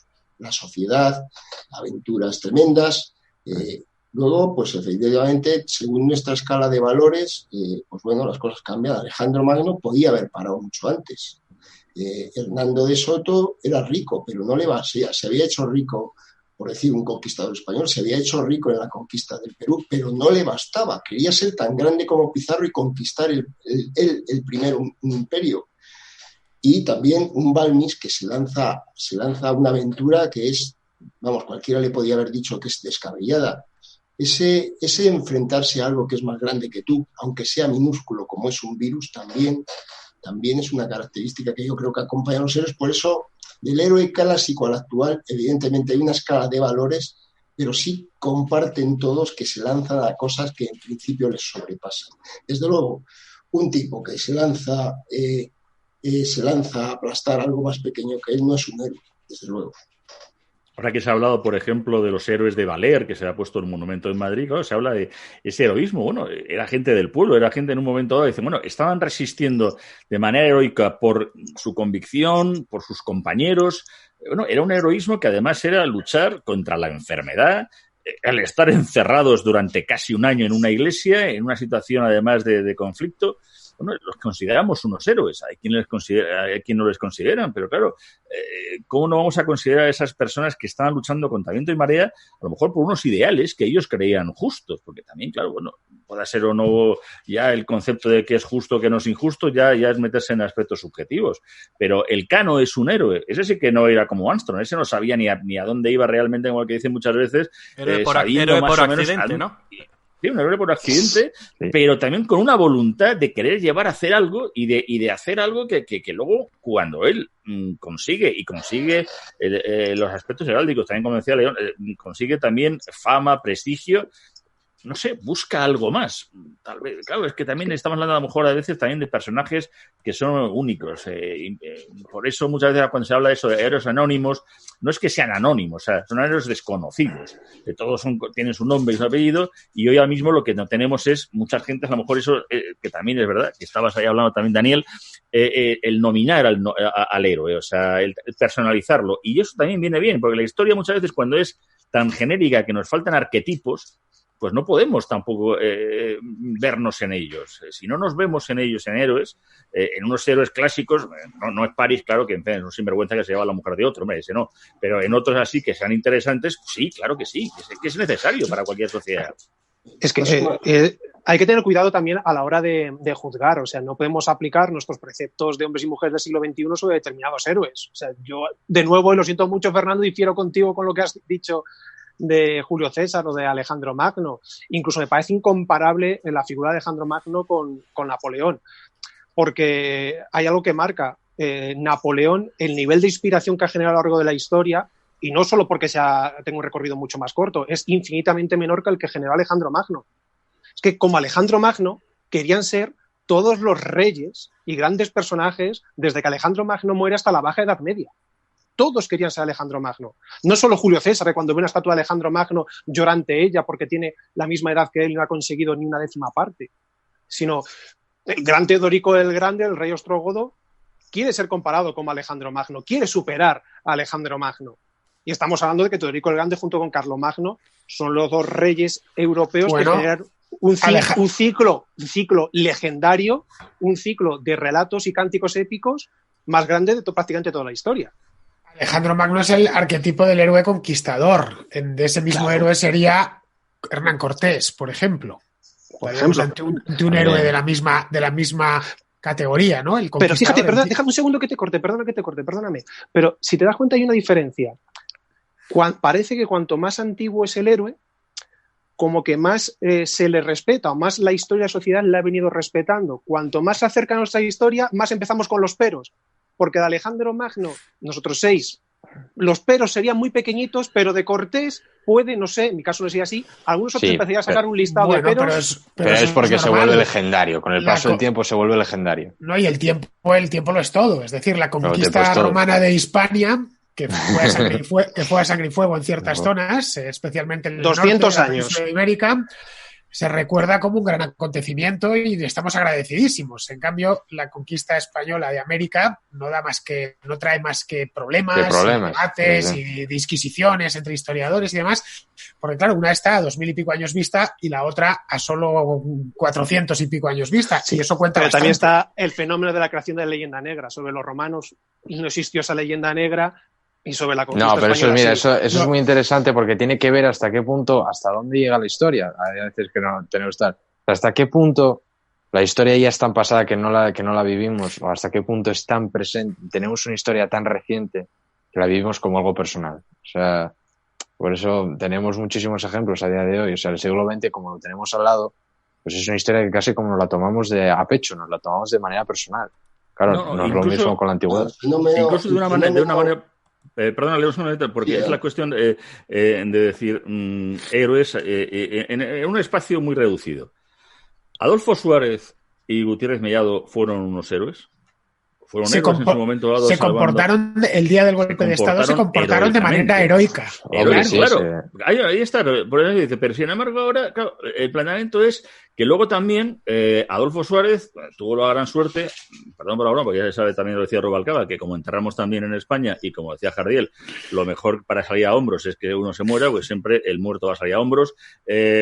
Adolfo Suárez, cuando también de pronto, y fue el salvador también de la democracia, acabó con 2 diputados, él y Rodríguez Sagún, y él diciendo en un momento dado, dice, oye, queredme menos y votadme más. Entonces luego ya se convierte en la figura un poquito legendaria de lo que fue ese Adolfo Suárez que trae la democracia al asunto, comportamientos heroicos. Es que es cuando empieza la leyenda, hace muy poquito, claro, estamos hablando de ese año 81.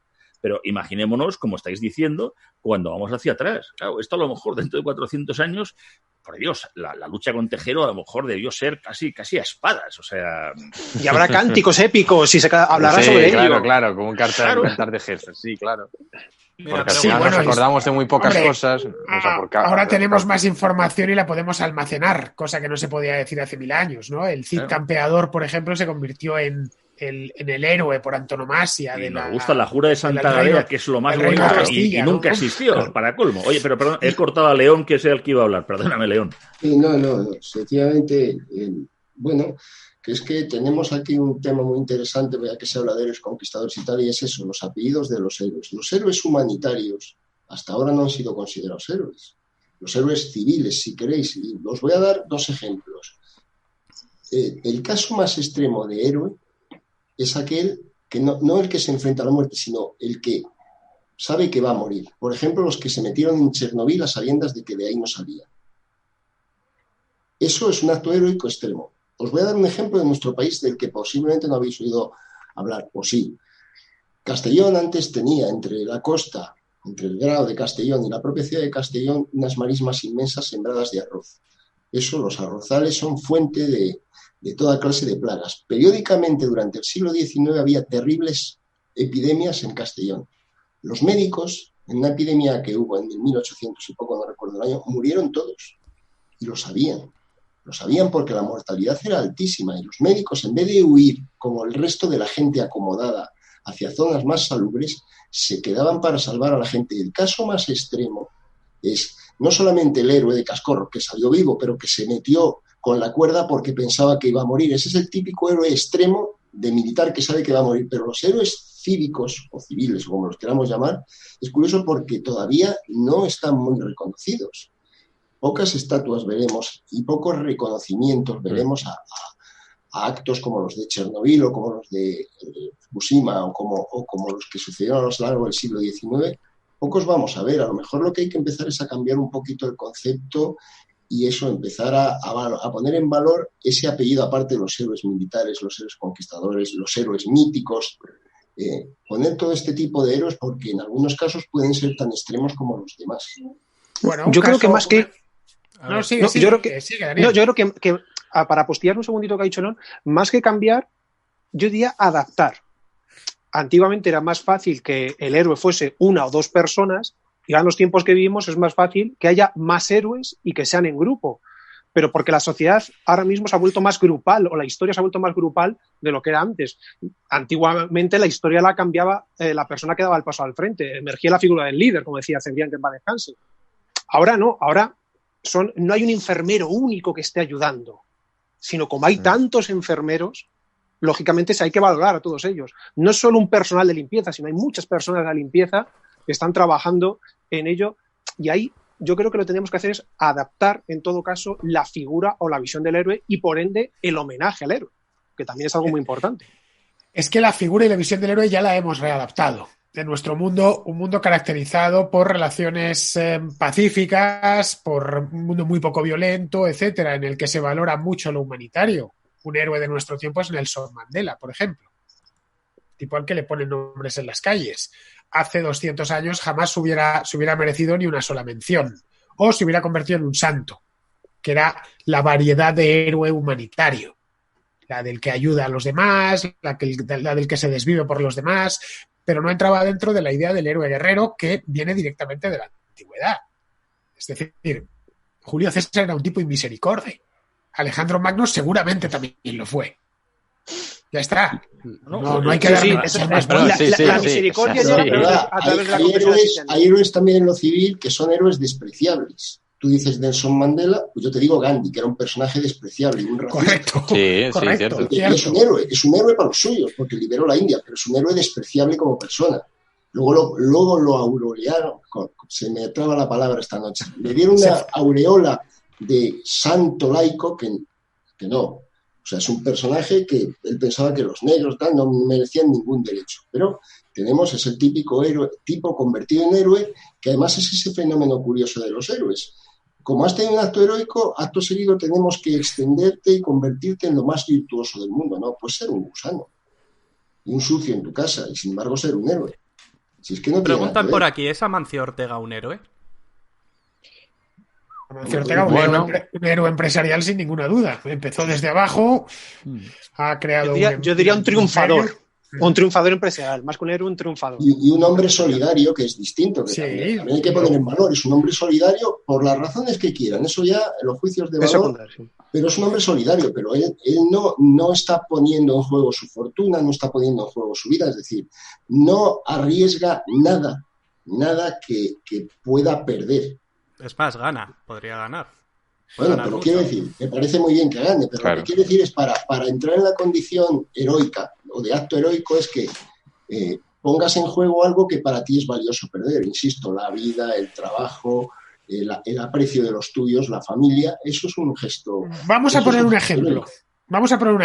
Pongamos por caso que cualquiera de los 6 que estamos aquí, estamos en el metro, elegid la estación y vemos que alguien se cae a las vías. Y falta un minuto exacto para que entre el convoy. En ese momento tenemos un dilema. Una señora mayor, por ejemplo, un anciano. Tenemos un dilema. O dejamos que el tren le pase y no le va a dar tiempo a frenar al convoy. Dejamos que le pase por encima. Estamos solo él y nosotros en la estación. O nos tiramos a las vías y le sacamos a un riesgo de nuestra propia vida, porque si no lo hacemos bien nos pilla a los dos.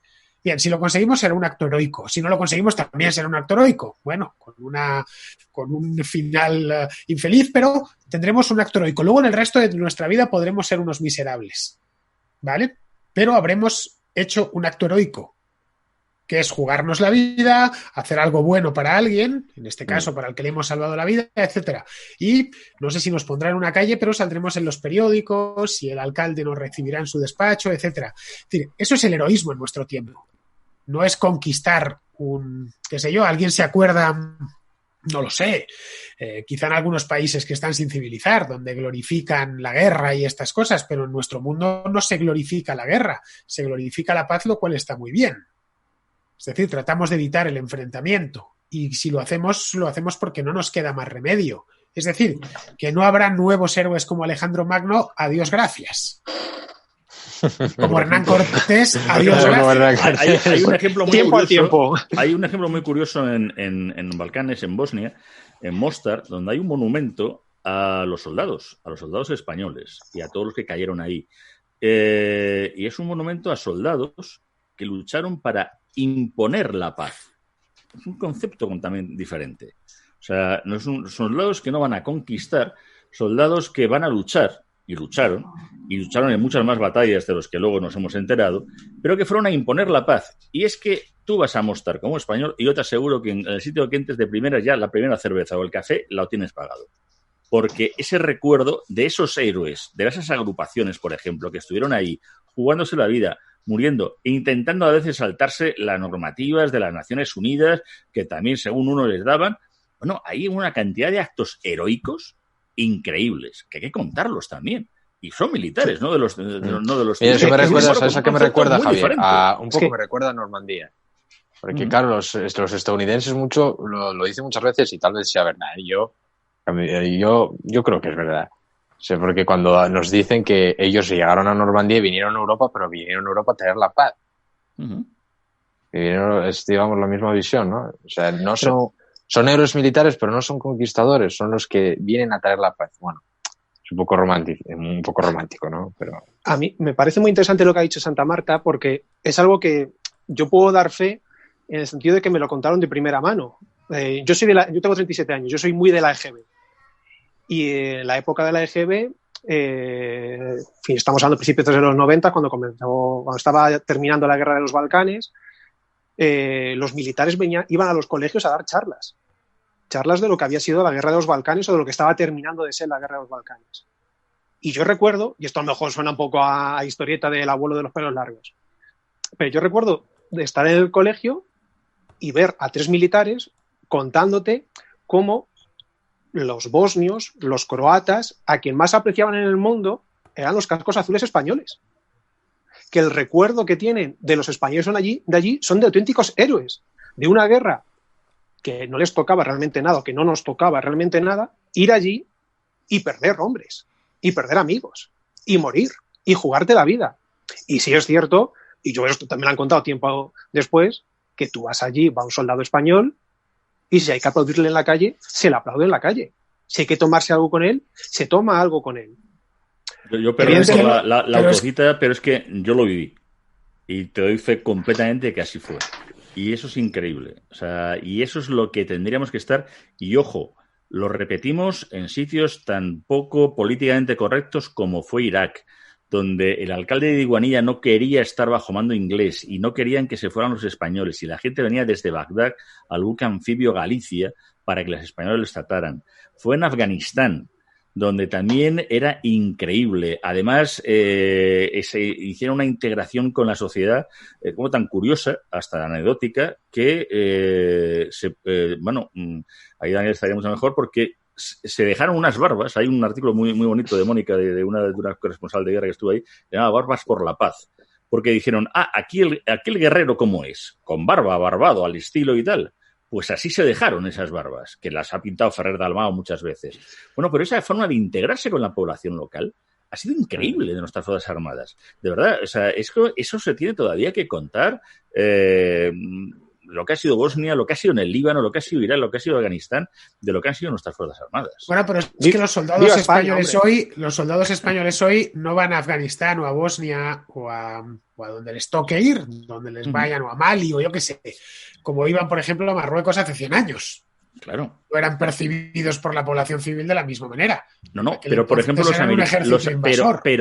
pero podían ir con intereses como ha ido, por ejemplo, los norteamericanos. Los norteamericanos en Estados Unidos, cuando llegan a Balcanes y llegan a Kosovo, ellos lo que quieren es, desde ahí, crear la base que actualmente existe, que es la base militar más grande fuera de Estados Unidos, que es la que está situada en Kosovo, desde la que controlan todo Oriente Próximo. Porque sus intereses geopolíticos le han llevado a tener una base su integración ahí fue de parte, fue de oficio, fue teníamos un interés ahí metido. La de los españoles no, por ejemplo. Pero es que esa visión que ha cambiado en los últimos 100 años sobre el ejército español ha sido ganada a pulso. La visión positiva que tienen en muchos países del mundo del ejército español.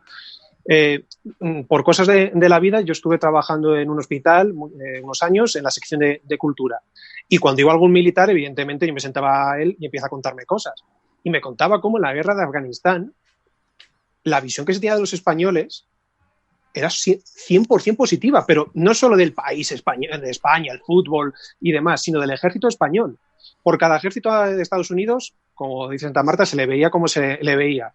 Bien, es cierto que también se veía que había grandes militares, que había el típico Chuck Norris, pero que mayoritariamente eran descerebrados todos. Al alemán se le veía todavía con el peso de su historia, apesadumbrado, que le daba miedo hasta ir con su bandera. Al italiano se le veía que nada tenía que ver con el Imperio Romano, sino que estaban en la guerra y estaban peinándose, acicadándose, todo guapetos, como son la selección italiana de fútbol. Pero al español se le veía entregado. Se le veía que iba a un país que está lejísimos de su tierra y no tenía ningún problema en morir por la gente que estaba allí. No tenía ningún problema en llevar agua donde hacía falta agua, cosa que en el resto de los ejércitos no lo veía. Y esa visión positiva es algo que nos hemos ganado a pulso. Y que a nivel social creo que no valoramos todavía 100%. Y con un precedente, la guerra de Vietnam, donde estuvieron médicos españoles, militares, que se la estuvieron jugando allí, que tuvieron reconocimiento por las tres partes, por el Vietnam, por el Vietcong, por los norteamericanos que estaban alucinados, que se metieron a la población civil en el tema, bueno, y que evidentemente ellos, y yo estaba hablando además, cuando precisamente dice el libro, que era un teniente médico en aquel momento ahora, es un general retirado, decía, a nosotros nos mandaron allí que fuimos, bueno, sí, pero ahí que fueron a hacer algo que era, pues por ejemplo, no sé si un acto heroico, el que de pronto un cirujano, porque los americanos no le daban apenas medios a estos españoles que estaban aquí, mientras que estaba haciendo la operación, necesitaba a la persona a la que estaba operando una transfusión, con las mismas se coge, se mete un catéter y el mismo cirujano se pone a hacerle una transfusión al que estaba operando ante los ojos pasmados del observador norteamericano del Lancet, que luego lo hizo, diciendo, estos españoles además están como chotas. O sea, pero bueno, que este tío está operando mientras que está al mismo tiempo haciendo una transfusión. Bueno, pues fueron queridos, y es más, cuando la ofensiva del Tet les bombardearon, claro, estaban el enemigo en fuego de mortero, y de pronto los del Vietcong en un cheque punto les pararon y les dijeron, perdón por el, claro, en fin, les hemos bombardeado, pero por favor no se lo tomen a mal porque están ustedes haciendo una gran labor. Esto lo hacemos en una película y no se lo cree nadie. Bueno, pues esto ocurrió, y en la guerra del Vietnam. Pero cuánta guerra del Vietnam y cuánta falta nos ha hecho un Hollywood para sacar también estas historias. A ver, quiero volver un poco... Bueno, también quiero ir concluyendo. Ya llevamos disculparme un segundito. hora y media. Hora y media, tío. Hora y media. Y me imagino Que la gente ya está marchando, ¿no? Ya. iros a cenar. Además se está llenando de bots esto. Todo... ¿Cómo de bots? Sí. ¿Qué son los bots? Los comentarios. Bots eróticos, Mara, ¿Ah, sí? Harley... A esos déjalos, Javier. Bueno, hay uno que dice que Fernando Díaz Villanueva eres mi héroe. Dice una... ¿Ah, sí? tal- ¿Es uno o es uno? Es una, Eso es es importante. una. Vale.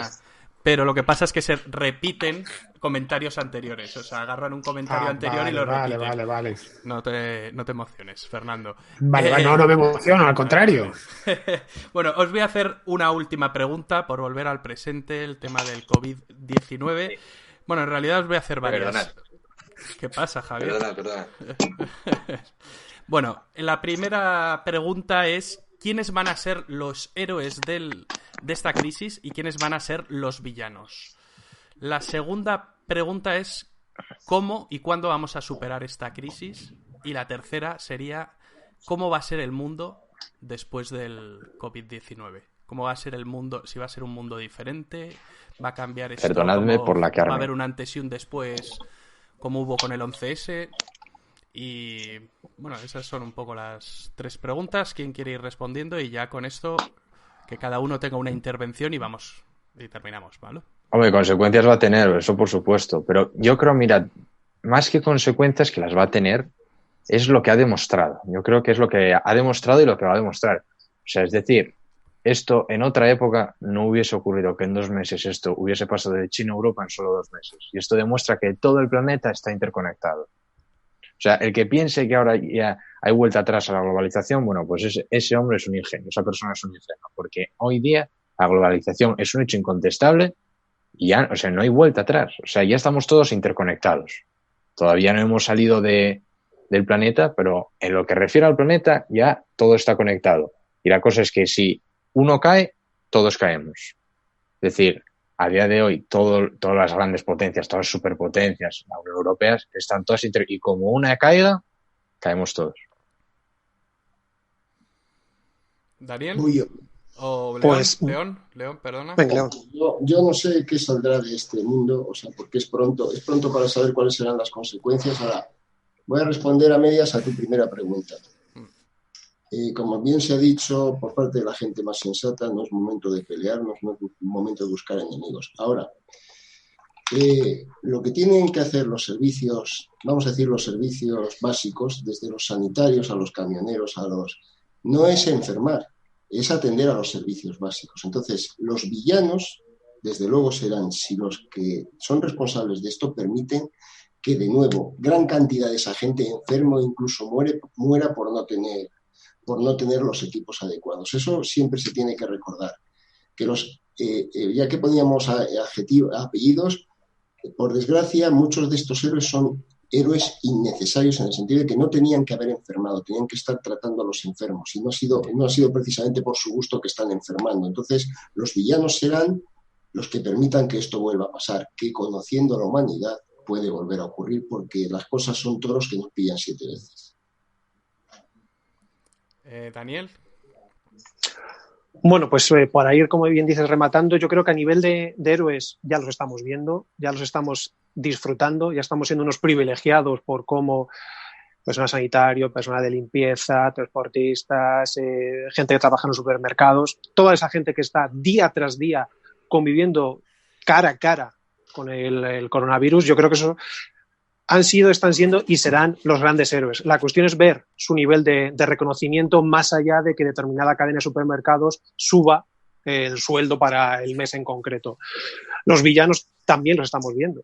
Determinados políticos, y me da igual el partido, no hablo de partido de un color o de otro. Yo creo que en términos generales esta crisis sanitaria está siendo un palo todavía más gordo y que acumula lo que ya arrastraba la clase política española, que es de un nivel muy, muy, muy, muy bajo en comparativa a lo que hemos tenido en el siglo XX y siglo XXI, y eso que hemos pasado guerras civiles, etcétera, etcétera.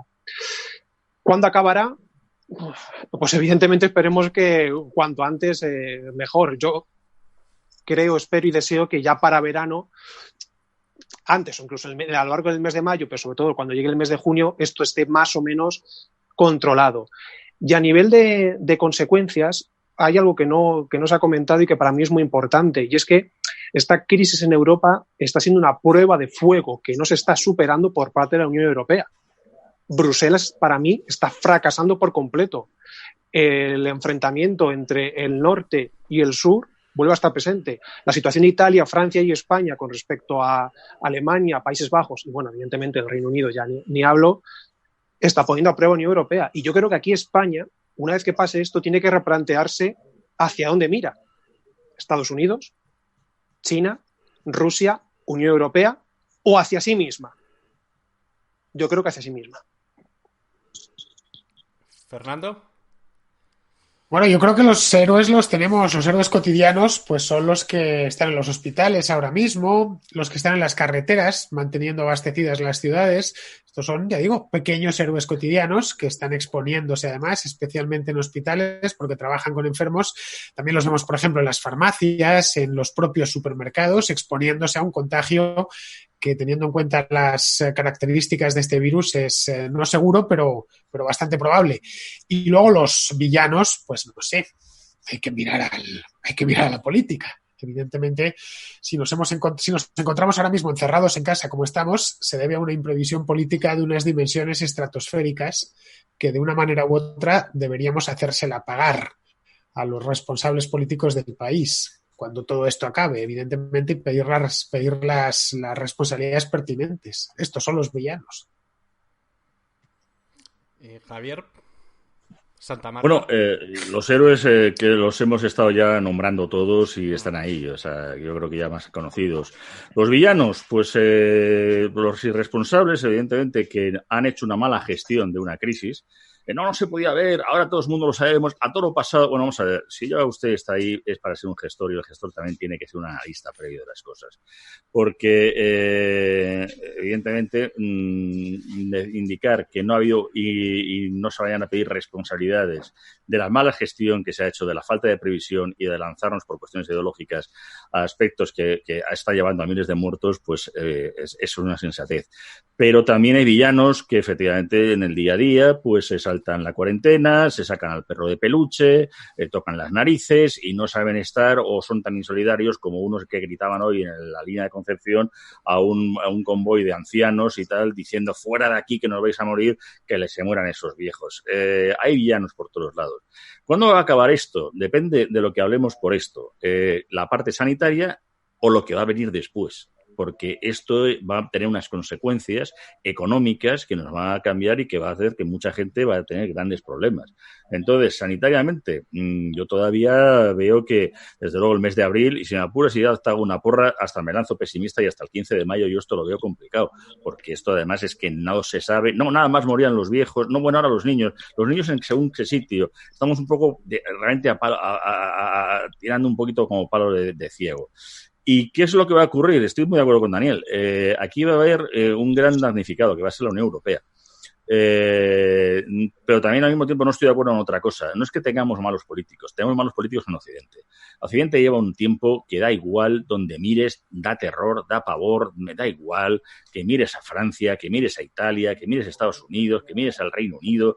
Si es que al final lo que dices, por favor, vamos a intentar funcionar ya, no sé, como sociedad, no sé, porque verdaderamente da pavor el que esté ahora mismo incluso la presidenta de la Comisión diciendo: bueno, no se preocupen, en 2 semanas creo que tendremos preparados un envío.